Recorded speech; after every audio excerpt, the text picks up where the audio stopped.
morning everyone. Hope you all are well and safe. So as you remember that we had started our chapter number 2, that was the thief story. So today we will continue the chapter. Okay. Anil made money by fits and starts. He would borrow 1 week, lend the next. He kept worrying about his next check, but as soon as it arrived, he would go out and celebrate. It seems he wrote for magazines, a queer way to make a living. One evening, he came home with a small bundle of notes saying he had just sold a book to a publisher. At night, I saw him tuck the money under the mattress. I had been working for Anil for almost a month, and apart from cheating on the shopping, had not done anything in my line of work. I had every opportunity for doing so. Anil had given me a key to the door, and I could come and go as I pleased. He was the most trusting person I had ever met, and that is why it was so difficult to rob him. It's easy to rob a greedy man because he can afford to be robbed, but it's difficult to rob a careless man. Sometimes he doesn't even notice he has been robbed, and that takes all the pleasure out of the work. Well, it's time I did some real work. I told myself I'm out of practice, and if I don't take the money, he will only waste it on his friends. After all, he does not even pay me. Anil was asleep. A beam of moonlight stepped over the balcony and fell on the bed. I sat up on the floor, considering the situation. If I took the money, I could catch the 10:30 express to Lucknow. Slipping out of blanket, I crept up to the bed. Anil was sleeping peacefully. His face was clear and unlined.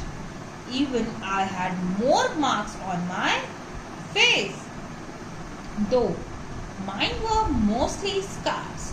My hand slid under the mattress, searching for the notes. When I found them, I drew them out without a sound. Anil sighed in his sleep and turned on his side towards me. I was startled and quickly crawled out of the room. When I was on the road, I began to run. I had the notes and my waist held there by the strings of my pajamas. I slowed down to a walk and counted the notes, 600 rupees in 50s. I could live like an oil-rich Arab for a week or two. Here I'm going to tell you the meanings of some hard words. Fits and starts mean not working on something consistently. Borrow, take and use. Lend, grant to. Queer, strange. Bundle, a collection of things. Tuck, push, fold or turn. Line of work, the principal activity in your life that you do to earn money. Beam, a ray. Crept, move slowly and carefully in order to avoid being heard or noticed. Drew, pull. Side, emit a long.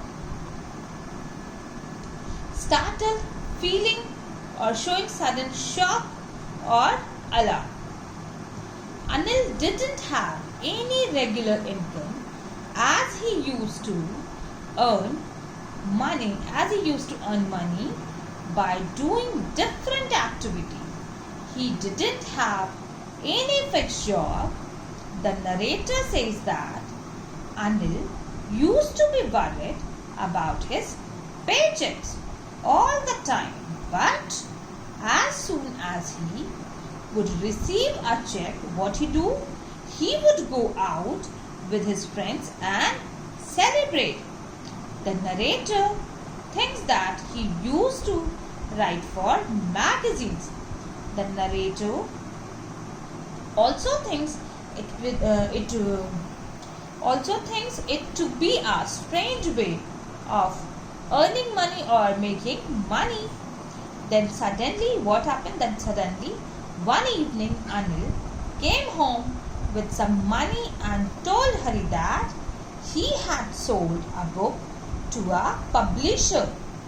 Before going to bed, what Anil did? Anil put the money under his mattress and Hari saw him putting the money there. Hari thought that he had been working for Anil for almost a month now and he had not even cheated him. Apart from what? Apart from the 1 rupee that he used to take out regularly.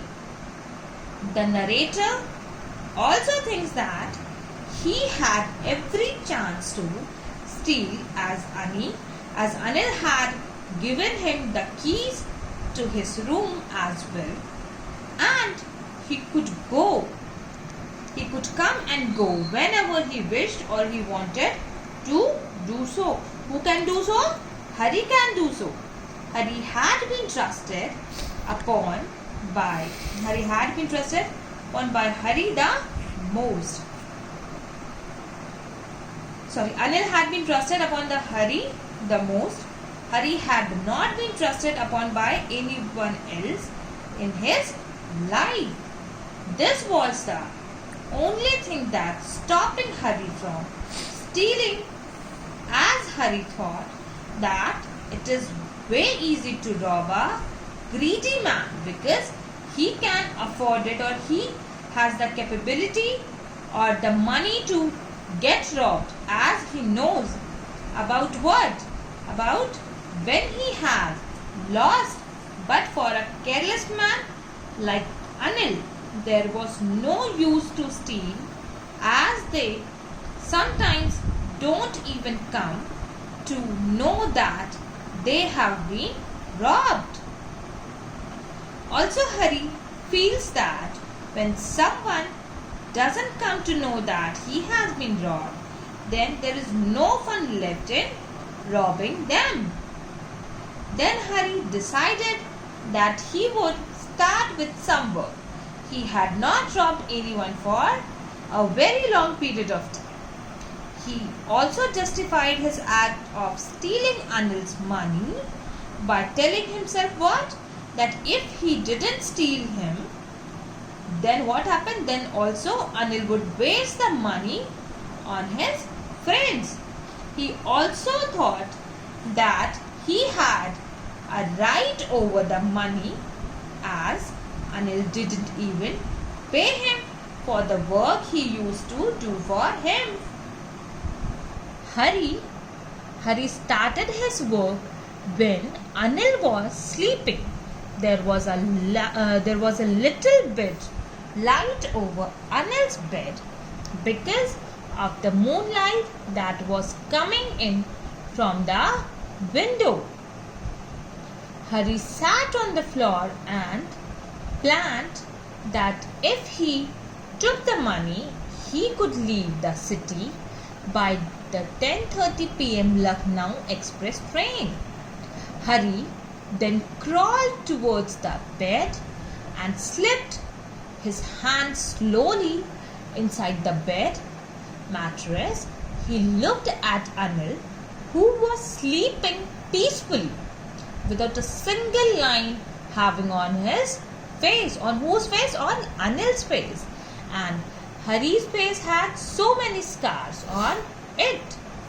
He realized that although he was much younger than Anil, he had such a bad appearance due to his wrong thinking. On the other hand, Anil was carefree and thought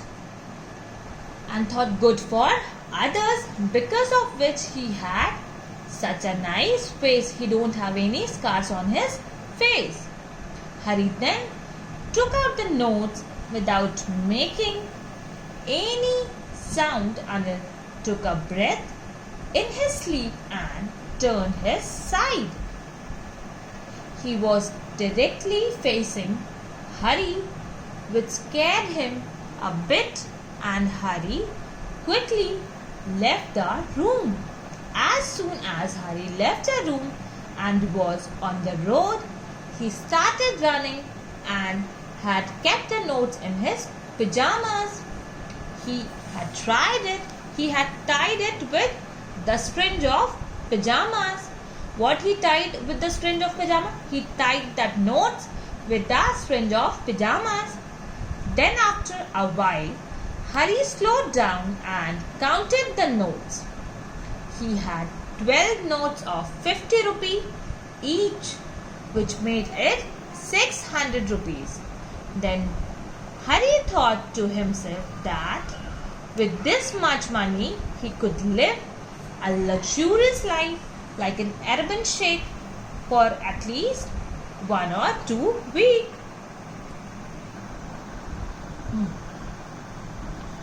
When I reached the station, I did not stop at the ticket office.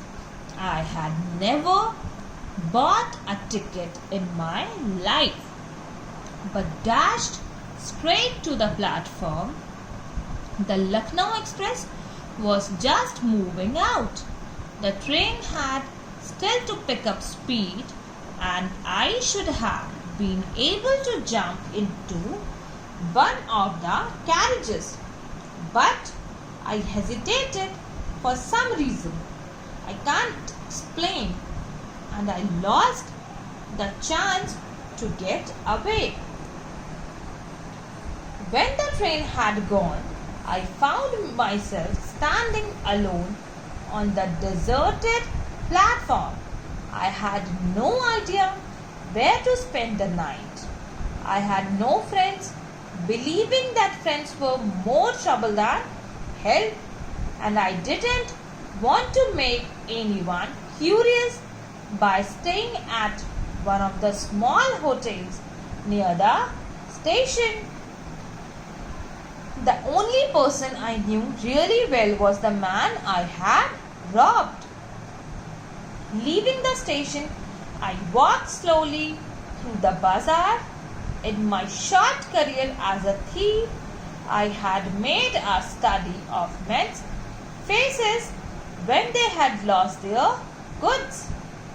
The greedy man showed fear. The rich man showed anger. The poor man showed acceptance. But I knew that Anil's face, when he discovered the theft, would show only a touch of sadness, not for the loss of money, but for the loss of trust. I found myself in the Maidan and sat down on a bench. The night was chilly. It was early November, and a little drizzle added to my discomfort. Soon it was raining quite heavily. My shirt and pajamas stuck to my skin, and a cold wind blew the rain across my face. Dash means quickly ran towards something. Carriages, any of the separate sections of a train that carry passengers. Hesitated, pausing, indecision before saying or doing something. Deserted, empty of people. Curious, eager to know. Robbed, take property unlawfully. Bazaar, market. Maidan, a park. Drizzle, light rain falling in very fine drops. When Hari reached the station, he straight away went to the platform without buying a ticket, as he had never bought a ticket in his life or in his career yet. He had always travelled without a ticket. When he reached the platform, the Lucknow Express in which he had to go was just leaving the platform. The train was still slow, so he could have easily jumped and got on one of the carriages of the train. But he didn't do so. There was a bit of hesitation. In him. Even he didn't understand why he had that hesitation inside. And because of that, he couldn't board for the train. After some time, when the train had left, Hari found himself all alone at the empty platform. Hari didn't know where he would spend the night.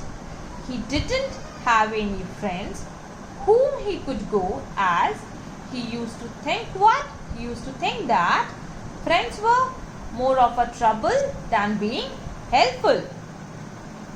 He didn't even want to stay at any of the small hotels that would attract attention. He knew only one person very well, and he had robbed him as well. As Hari was walking through the bazaar after leaving the station, he was thinking of his observations as a thief. In a short career span, he had realized that although everybody from rich to poor shows different kind of reactions to losing their goods, but Anil would only be sad.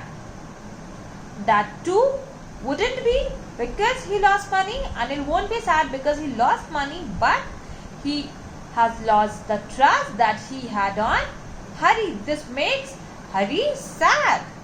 He would be sad that he trusted someone so much and the person had betrayed him. Hari was walking when he reached a park. He sat on a bench as it was the month of November. The night was a Hari was walking when he reached a park. He sat on a bench as it was the month of November. The night was a bit chilly, and then drizzle added to the discomfort that Hari was going through. It started raining quite heavily, and Hari's shirt and pajamas stuck to his body. Cold wind was blowing across Hari's face. I went to the bazaar and sat down in the shelter of the clock tower. The clock showed midnight. I felt for the notes. They were damp from the rain. Anil's money. In the morning, he would probably have given me 2 or 3 rupees to go to the cinema, but now I had it all. I couldn't cook his meals, run to the bazaar, or learn to write whole sentences anymore. I had forgotten about them in the excitement of the theft. Whole sentences I knew could one day bring me more than a few hundred rupees. It was a simple matter to steal, and sometimes just as simple to be caught. But To be a really big man, a clever and respected man was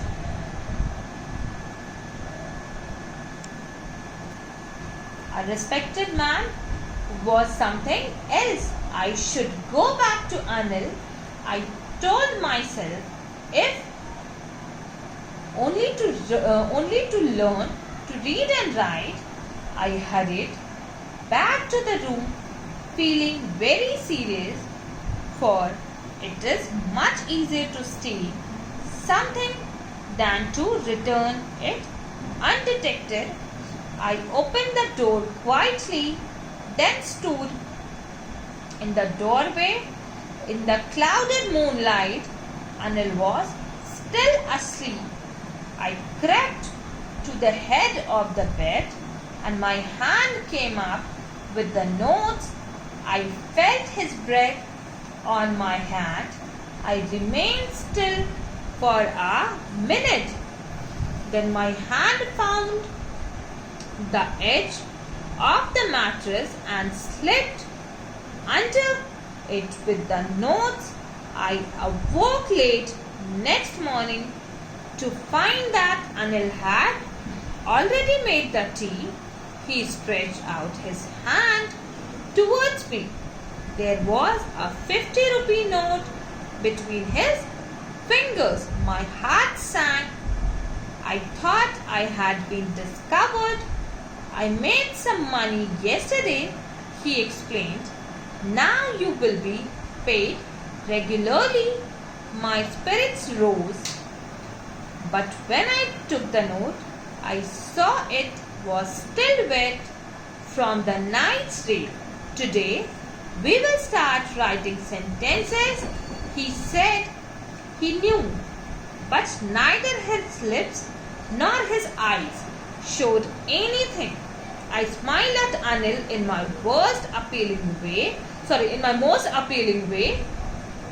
and the smile came by itself without any effort. Shelter means a place giving temporary protection from bad weather or danger. Clock tower, a tower. Midnight, 12 o'clock at night. Damp, slightly wet. Cinema, a theatre. Hurried, done in a hurry way or rushed. Undetected, not detected or discovered. Clouded, make or become less clear or transparent. Then hurry went back towards the bazaar and sat under the shelter of the clock tower to escape getting wet. It was 12 o'clock by the clock tower. Hari checked the notes and they were wet. Then again Hari started thinking that it was Anil's money, and if he had not stolen it, Anil would have surely given him 2-3 rupees to go for a movie. But now, as he had stolen it, he had it all. Now he won't be able to make tea or do groceries for Anil anymore, nor would he be able to learn that how to write the whole sentences ever. He had not realized that he would be losing all these in the excitement of stealing the money. He knew that if he could learn to read and write, he could earn much more money than these few hundred rupees, and that too honestly. He knew that it was very easy to steal something from someone, but sometimes it was that easy to get caught as well. He knew that if he learned to read and write, he could surely become a big and respected man one day. Then Hari told himself that he should go back if he wanted to learn to read and write as well, and also if he wanted to be a big man one day. Hari went back to Anil's room and was very much nervous because he knew that it was much more difficult to return stolen things without being caught than actually stealing it. Hari went to the hallway and stood there as the moonlight was still falling over the bed. Anil was still asleep. Hari went near the head of the bed and took out the notes.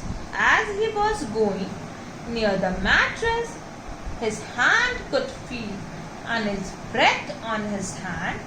Hari became still for a moment, found the edge of the mattress, and finally he slipped the notes under the mattress. The next morning, Hari woke up a little late, and Anil had already made the tea by then. Anil extended his hand towards Hari and had a 50-rupee note in his hand. Hari thought that he had been caught. Then suddenly Anil explained him that he had made some money the day before, so he was giving him 50 rupees. He also said that he would be paying Hari regularly. Hari was really happy, but when he took the note on his hand, he saw that it was still wet from the last night rain. He also told Hari, Anil also told Hari that the day he would teach him how to write complete sentences. Hari realized that Anil had come to know that he had stolen money and kept it back. But the great thing that happened was that he didn't let it show on his face or his words. Hari again smiled at Anil in his most appealing or the most attractive way, and Anil's smile also came to his face without any effort. Like this, we have completed this chapter, and on the next class we will discuss the questions of the chapter. Okay class? Thank you. Stay home. Stay safe.